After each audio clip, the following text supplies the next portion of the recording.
अगर आपकी डिलीवरी 20 मार्च से लेकर 25 अप्रैल के बीच में है तो आपको किन बातों पर ध्यान देना चाहिए और किन चीज़ों की तैयारी करनी चाहिए। नमस्कार दोस्तों, स्वागत है आप सभी का बेबी केयर फैमिली पर।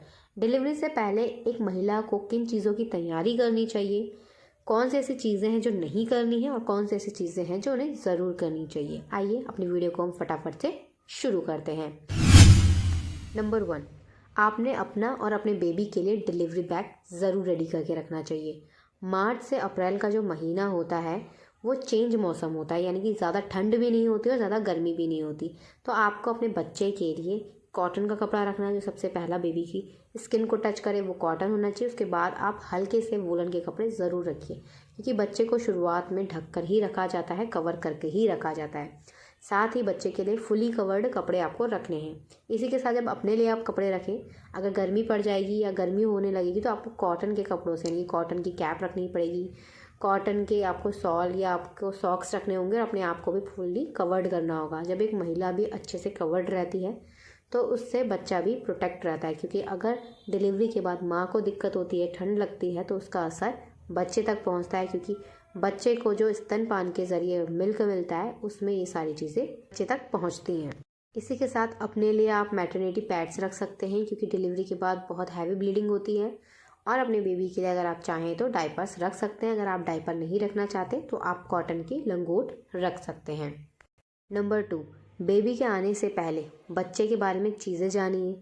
डिलीवरी के बाद अक्सर कुछ प्रॉब्लम्स बच्चों के साथ आती हैं, तो इसलिए आपको पता होना चाहिए अगर बच्चे को कोई भी प्रॉब्लम हो रही है तो आपको तुरंत क्या क्या चीज़ें करनी चाहिए। बच्चे को कैसे पकड़ना है, कब नहलाना है, कब बच्चे की मालिश करनी है, कौन से तेल से बच्चे की मालिश करनी है, ये सारी ही चीज़ों की जानकारी आपको पहले से रखनी चाहिए। कोशिश करें कि कोई ना कोई आपके घर का बड़ा आपके साथ ज़रूर हो। डिलीवरी से पहले जो लेबर पेन्स आते हैं उसकी सही जानकारी रखिए कि आपको लेबर पेन शुरू होने पर क्या चीज़ें करनी है। असली लेबर पेन, नकली लेबर पेन को पहचानें, डॉक्टर के पास कब जाना है और लेबर पेन शुरू होने के तुरंत बाद आपको क्या चीज़ें करनी चाहिए। जैसे जब आपके लेबर पेन शुरू हो, फॉल्स होंगे तो हल्के हल्के लेबर पेन्स आएंगे, ट्रू होंगे तो बहुत तेज़ लेबर पेन्स आएंगे जिसमें आप बिल्कुल भी बर्दाश्त नहीं कर पाएंगी। पीठ से होते हुए पेट की तरफ और पेट कड़क हो जाएगा। बहुत जल्दी जल्दी बहुत तेज़ होंगे तो यानी कि ट्रू लेबर पेन्स है। तो जब ट्रू लेबर पेन्स शुरू हुआ आपको, तो आपको क्या चीज़ें करनी है, आपको दूध में घी डालकर लेना है। घी को पिघला कर ले सकते हैं। अगर आप गवर्नमेंट हॉस्पिटल में जाएंगे तो वो कैस्टर ऑयल पिलाते हैं, चाहे आप गुनगुने पानी के साथ लें चाहे आप दूध के साथ लें। तो कैस्टर ऑयल, देसी घी आपको दूध के साथ पीना है। ऐसे करने से आपके जो बच्चेदानी का मुंह है वो अच्छे से और आसानी से खुलने में मदद मिलती है। साथ ही हलवा या गर्म तासीर की चीज़ें आप ले सकते हैं। मेन आपको लिक्विड चीज़ लेनी होती है तो आप दूध पी सकते हैं, घी पी सकते हैं, इससे आपको बहुत अधिक हेल्प मिलती है। आपको अपना अल्ट्रासाउंड भी अभी ज़रूर करा लेना चाहिए। अभी अपना अल्ट्रासाउंड करा के बच्चे की पोजीशन चेक कीजिए, अपने टेस्ट करवाइए। आपकी बॉडी में हीमोग्लोबिन लेवल क्या है, आपकी बॉडी में किसी चीज़ की कमी तो नहीं, ये सारी चीज़ें आपको पहले से ही चेक करानी ज़रूरी है। बच्चे की पोजीशन इसलिए चेक करानी चाहिए क्योंकि अगर बच्चा 9वें महीने तक और डिलीवरी से पहले हेड डाउन पोजीशन ले लेता है तो नॉर्मल डिलीवरी बहुत ही आसानी से हो जाती है। तो बच्चे की पोजीशन चेक करना बहुत ज़रूरी होता है।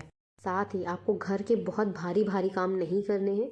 आप घर पर झाड़ू लगा सकते हैं, बैठकर हल्के हल्के पोछा लगा सकते हैं। झुकना नहीं है आपको ज़्यादा, आटा नहीं गूंदना, क्योंकि आटा गूंदते वक्त पेट में दर्द भी होता है और कभी कभी गर्भनाल बच्चा फंसा लेता है, तो आटा आप मत गूंदिए।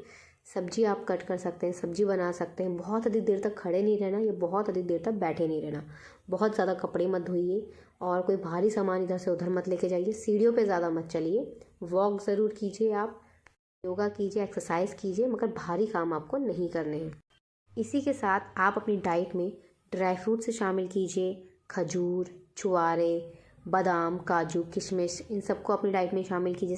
साथ ही दूध को अपनी डाइट में शामिल कीजिए। इसी के साथ घी ज़रूर लीजिए, क्योंकि जितना ज़्यादा आप घी खाते हैं उतना ही आपके नॉर्मल डिलीवरी के चांस बढ़ते हैं। आपकी बॉडी को पर्याप्त एनर्जी मिलती है, जो लेबर पेन और जो आपके डिलीवरी के समय आपको एनर्जी चाहिए उसमें मदद करती है। कम तेल और कम मसालेदार भोजन लीजिए, हल्का भोजन लीजिए, जल्दी से डाइजेस्ट हो सके।